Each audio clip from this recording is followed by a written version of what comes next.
আপনাদের মতন শিক্ষিত মেয়েরা অফিস কাচারি না করে যদি মাঠে নামতেন, তাহলে আমাদের দেশের লোকেদেরকে ওই বাটি হাতে নিয়ে অন্য দেশের দরজায় দাঁড়াতে হতো না, বরং অন্য দেশের লোকেরা বাটি হাতে এসে আমাদের দেশের দরজায় দাঁড়াতো। Oh my God! He started talking like that Gandhi. Hey, please, just shut up. Don't utter his name disrespectfully.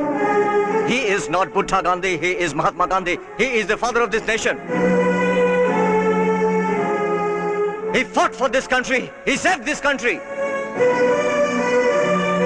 And you should be ashamed saying yourself Indian.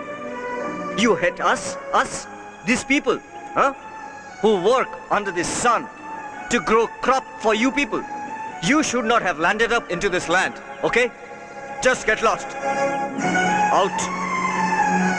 Out, I say, out.